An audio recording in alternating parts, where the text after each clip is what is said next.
সুন্দর পরিবেশে নিয়ে আসা, আইন শৃঙ্খলা পরিস্থিতিকে জিরো টলারেন্সে নিয়ে আসা, এটা কিন্তু এখনো আমরা মনে করি সরকার নিশ্চিত করতে পারেনি। এবং যার কারণে কন্টিনিউয়াসলি আমরা কিন্তু বলে আসছি, বর্তমানে আপনি যদি দেখেন গত 6 মাসে বা গত 1 বছরে অনেকগুলি প্রতিষ্ঠান কিন্তু বন্ধ হয়ে গেছে, আরো প্রতিষ্ঠান বন্ধ হওয়ার মতো অবস্থায় পরিস্থিতিতে আছে। কেন আছে আমি বলি, আমি কথাটা সাংবাদিক বন্ধুরা আপনারা যারা আমার সাথে রেগুলার কথা বলেন, আপনাদের জানা আছে, আমি বলি যে ইন্ডাস্ট্রি বা ব্যবসা বাণিজ্য অনেকগুলি প্রতিষ্ঠানই, ম্যাক্সিমাম প্রতিষ্ঠানই বর্তমানে আইসিইউতে আছে। এই আবার ইউটিউবে এই ধরনের আমার বক্তব্য অনেক আছে, ঘোরাফেরা করছে। তো আইসিইউতে যখন থাকে তখন কিন্তু ওই প্রতিষ্ঠান স্বাভাবিক কার্যক্রম করতে ব্যর্থ হয়। আর কেউ যদি ক্যান্সারে আক্রান্ত হয় তখন কিন্তু সাথে সাথে মরে যায় না, মরতে একটু সময় লাগে। হয়তো দেখা যায় কারো 2 বছর 3 বছর সময় লাগে, কারো 1 বছর 6 মাস সময় লাগে। স্টেজ, ক্যান্সার স্টেজ যদি মানে কেউ 4 নম্বর স্টেজে থাকলে হয়তো মরতে সময় লাগে না, কিন্তু 2-3 স্টেজে থাকলে হয়তো একটু সময় লাগে। তো আমাদের অবস্থা হচ্ছে বর্তমানে এরকম অনেকটা, যে ক্যান্সারে আক্রান্ত। তো এই ক্যান্সারে আক্রান্ত অবস্থায় আইসিইউতে রোগী থাকা অবস্থায় যদি ডাক্তার যদি প্রপার ট্রিটমেন্ট দেয়, তো আমাদের ডাক্তার হচ্ছে সরকার বা বাংলাদেশ ব্যাংক বা আমাদের ব্যাংক, তারা যদি আমাদেরকে প্রপার ট্রিটমেন্টটা দিতে পারে, অর্থাৎ পলিসিগত সাপোর্টটা যদি এই সময়ের জন্য যা যা হওয়া দরকার সেটা যদি প্রপারলি দিতে পারে, তাহলে সম্ভব যারা আইসিইউতে আছে, যারা ক্যান্সার আক্রান্ত আছে, ওখান থেকে উদ্ধার হয়ে আবার স্বাভাবিক কার্যক্রমে ফিরে আসে। কিন্তু সরকার কি সেটা দিচ্ছে? এদিকে নজর দেওয়ার কিন্তু সরকারের সময় নেই।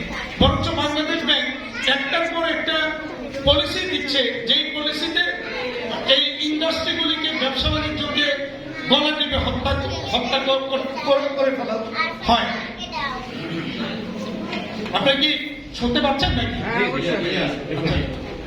আমার কাছে মনে হচ্ছে একটু অ্যাটেনশন কম আছে।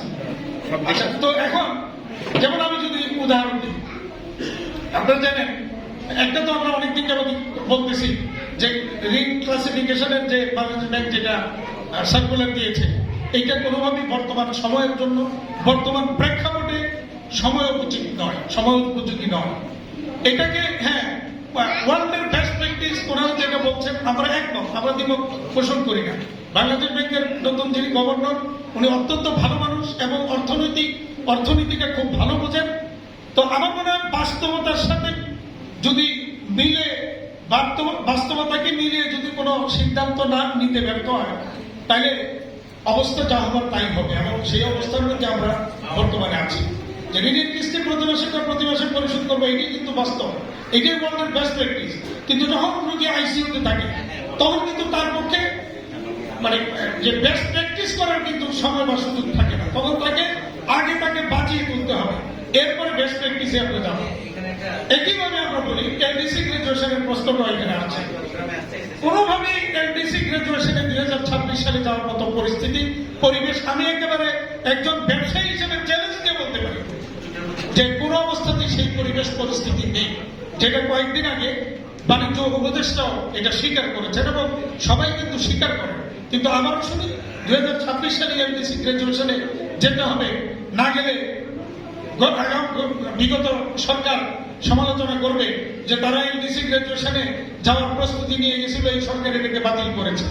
বাস্তবতা কিন্তু তা না। আপনারা জানেন যে আমাদের রপ্তানির গ্রোথ নিয়ে অনেক ভুল তথ্য 2022 সাল থেকে কিন্তু দিয়েছে, এবং আমি শুরু থেকেই এটার প্রতিবাদ করে আসছি যে রপ্তানির যে ফিগার দিচ্ছে এটা ভুল, এটা সঠিক নয়। এবং এটা নিয়ে আমার সাথে অনেক বাদ বিতণ্ড সরকারের বিভিন্ন মহলে হয়েছে, কেন আমি সরকারের এরকম একটা তথ্যকে চ্যালেঞ্জ করি।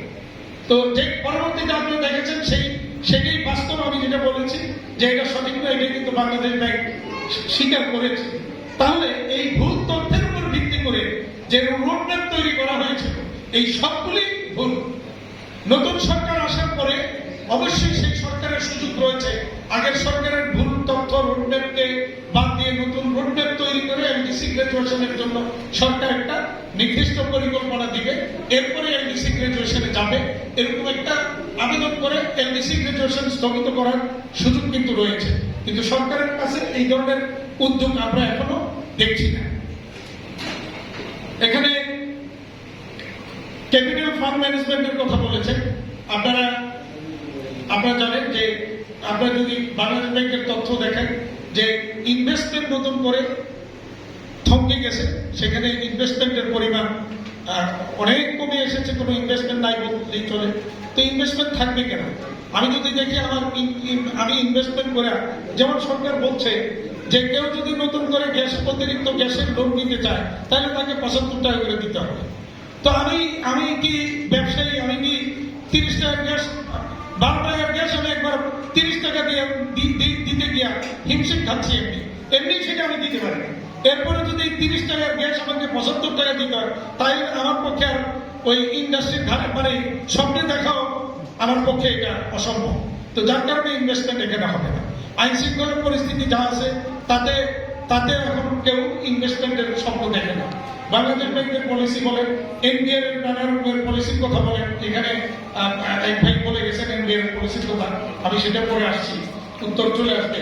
তো এই জায়গাগুলোও কিন্তু আমরা এখন নতুন করে ইনভেস্টমেন্টের কোনো চিন্তা ভাবনার কোনো সুযোগ নাই, কারণ 15%, 16%, 17% ইন্টারেস্ট রেট দিয়ে লোন নিয়ে, সেই লোন দিয়ে ব্যবসা কোনোদিন হওয়ার প্রশ্নই আসে। অবশ্যই ধন্যবাদ দিতে হবে যে লুটপাটটা হচ্ছিল, সেই লুটপাটটা অন্তত বন্ধ হয়েছে, সেটার লাগাম ধরে টানতে পেরেছেন ওনারা, এবং কিছুটা হলেও আগের যে অর্থনৈতিক কাঠামো যেটা কিছুটা উন্নতি হয়েছে, ডলারের ক্রাইসিস যেটা প্রচন্ড সংকট ছিল, ক্রাইসিস ছিল, সেটাও কিছুটা ইমপ্রুভ হয়েছে। এগুলি অবশ্যই তাদের, আমরা মনে করি বর্তমান সরকারের বা বাংলাদেশ ব্যাংকের নতুন গভর্নরের কৃতিত্ব, ওনারা সেটাকে লাগাম টানতে পেরেছেন।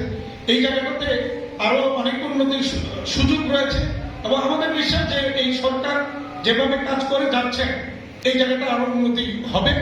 তবে আমরা যেটা মনে করি, তাদেরকে ঘন ঘন ব্যবসায়ীদের সাথে এবং সংশ্লিষ্ট স্টেক হোল্ডারদের সাথে আলোচনা করতে হবে, তাহলে ফিল্ড লেভেলের বাস্তব অবস্থাটা ওনারা বুঝতে পারলে তাহলে সঠিক পলিসিটা নিতে ওনারা সমর্থ হবে।